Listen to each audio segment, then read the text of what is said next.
The Mariners may be looking at a new third baseman in 2025, as it's been reported by the Yapper that Nolan Arenado, future Hall of Famer, would be willing to waive his no-trade clause to come to the Seattle Mariners. We're going to talk about Nolan Arenado and what kind of player he would be for the Mariners, and at the end of this video, we're going to talk about what kind of trade package I would send back to the Cardinals, and I need you guys to let me know if you think that would be enough. But first, we have to start with what the Yapper, John Paul Morosi, had to say on MLB Network. But I was told by a source last night, Lauren, that it's not necessarily Boston or bust for Arenado, that there is an open-mindedness on his part that perhaps after the Houston possibility went away, that he would be willing to entertain spots that are not Boston, perhaps a team like the Mariners or a team like the Tigers, both of whom are known to be involved in the markets for various bats that are still out there, that Arenado is at least open-minded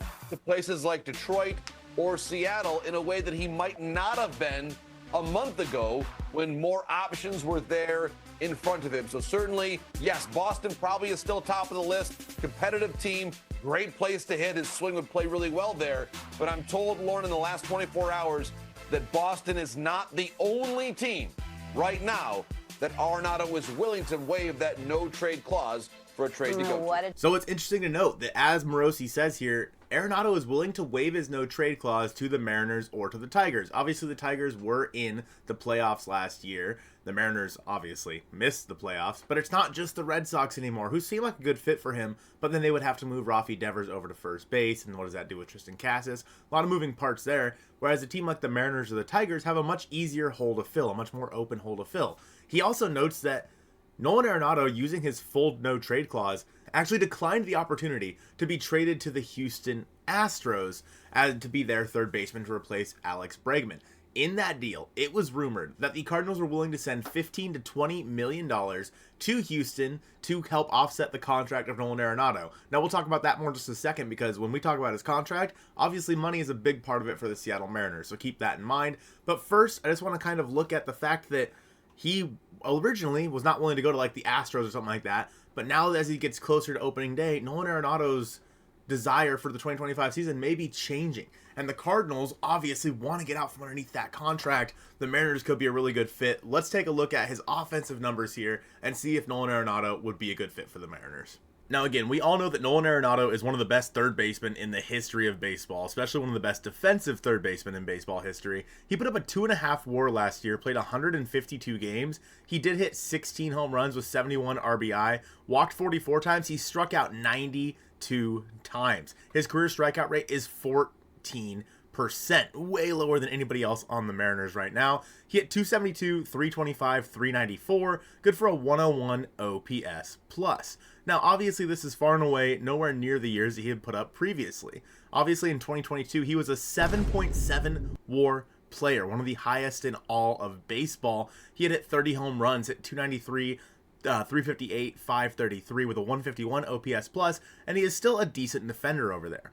Now, 2023 was, according to B-WAR, Arenado's worst season at 2.4, but he has been worth at least 2 WAR every year, other than 2020, because that doesn't count, but every single year, and he plays almost every game. He has never played in less than 100 games in a season, other than, again, 2020.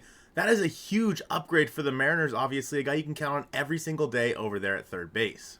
It's interesting to note in 2024 that Arenado actually hit better versus right-handed pitching. He hit 284, 344, 400 compared to 235, 266, 379 versus left-handed pitchers. Again, this isn't the end of the world. If you need to sit Arenado for a game, you could always have Dylan Moore over there at third base who crushes left-handed pitching. But overall, I don't think you really need to worry about a platoon with Nolan Arenado. He's just that good. Obviously, 2024 was not a great year for him, but hopefully he can bounce back as he, again, of course, is aging. Hopefully he can bounce back in 2025. One thing that is concerning here with Nolan Arenado is all of his power is to left field according to his 2024 spray chart. And, well, for the Mariners, that's not a great fit just in terms of how the ballpark plays at T-Mobile Park. But nonetheless, it's Nolan Arenado. He could probably still get the ball out of there. he very much is a pull hitter. He relies heavily on that, at least in 2024 he did. And some of the numbers are a bit concerning. His hard hit rate was in the 12th percentile. His barrel percentage was in the 6th percentile. Average exit velocity in the 9th percentile. A lot of blue on this page for Nolan Arenado. Doesn't run very fast. But again, those outs above average at 95. A run saved is a run scored. It's the same thing. And because of that, he's going to save you some runs over there at third base. Obviously, we saw how good that Josh Rojas was in 2024. We saw how good Gino was in 2023. Nolan Arenado is another great defender over there at third base, one of the best of all time. He's a future Hall of Famer that brings a veteran presence. We look at his numbers in 2023, and yeah, a little bit better in like how hard he was hitting the ball and average exit velocity and whatnot. But still, I think that 2024 Nolan Arenado would have been just fine on the Seattle Mariners roster, so it would have been a great addition. Now, we all know how important money is to the Mariners, especially to John Stanton, and Nolan Arenado is due a pretty penny. So it'd be interesting to see if the Mariners would be willing to go out there and acquire a guy like Arenado, who is making quite a bit of money over the next couple of years, although not as much as you may think. Arenado is due $21 million in 2025, $16 million in 2026, and $15 million in 2027. So his payroll, his effect on payroll, isn't as much as you might think. He's actually making less than Mitch Haniger would be. Obviously, Haniger will be off the team at the end of this year, but making less than Mitch Haniger would be in 26 and in 2027. So realistically, you're adding basically the same salary you've been paying Mitch Haniger over the past couple of years to 2026 and 2027 for a guy who's obviously much better and plays a position of need. And again, with the Cardinals willing to send $15 to $20 million in return with Nolan Arenado, that saves you even more money. If we just did $5 million each year, made it a $15 million total, that bring it to $16 million, $11 million, and then $10 million owed to Nolan Arenado. That is a massive underpay for what I think he is worth on the baseball field, both with his veteran leadership and just who he is as a guy at third base for the Mariners that really does fill that role. So that brings us to our trade package here. And to figure out a trade package for Nolan Arenado, we really need to figure out what it is that the Cardinals could possibly need. They don't really plan on being competitive in 2025. It's a step back year for them. And so because of that, there might be one of the few teams in baseball that are actually willing to accept prospects in return in a trade. Now, obviously, they're going to want prospects that are closer to the big leagues because they're a team that basically, St. Louis is a team that shouldn't rebuild. You know what I mean? They're a team that, one of the oldest in baseball, one of the most important teams in the history of this game. They're a team that, like the Red Sox or the Yankees, teams that should not rebuild. They should always be contending. The Cardinals are one of those teams. So in 2025, they should be looking to get that team ready for 2026 to be able to make a run at that NL Central again. With that in mind, I think that a good place to start would be third baseman Ben Williamson, who we've already talked about has a chance to be the Mariners' starting third baseman in 2025. But overall, he's a guy that could replace Nolan Arenado over at third base as early as 2025, as early as literally this year, and getting himself ready for 2026. Let's take a look at the Cardinals' top prospects here and see just why I think they should be competing again in 2026. You look at the top 10 for the St. Louis Cardinals, every single guy in here is at least an ETA of 2026 or earlier.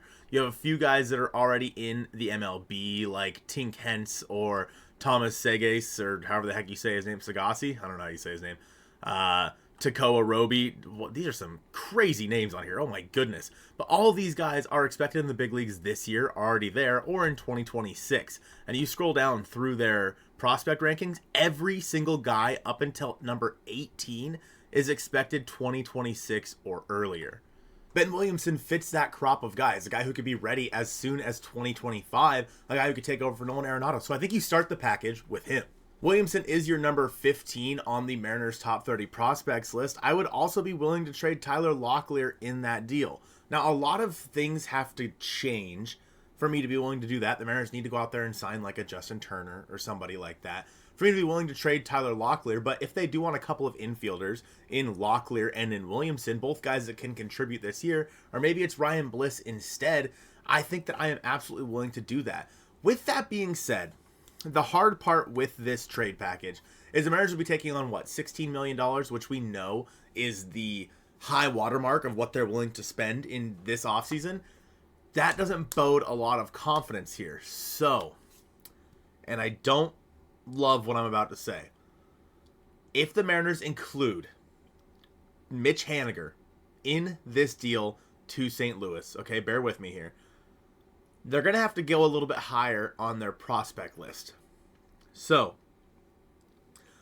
if the Mariners were to include Ben Williamson, Mitch Haniger, and Cole Young in this deal for Nolan Arenado, with Arenado and $15 million coming back to you in over the next couple of years, that I think is the trade package that I would go with. Now, there's obviously a lot of moving parts there, but I think that deal gets it done. And honestly, if I'm the Mariners, I might be asking for something else in return as well. I don't know what that is right now. It could be Alec Burleson or something like that. I don't really have a guy who makes a lot of sense. Maybe they'd even be willing to trade Ryan Helsley. Maybe they don't think that he's going to be a guy they're going to be able to trade early. So if maybe that trade expands a little bit, where it's Arenado, Helsley, and $15 million for Haniger, Williamson, Young, and Locklear or something like that.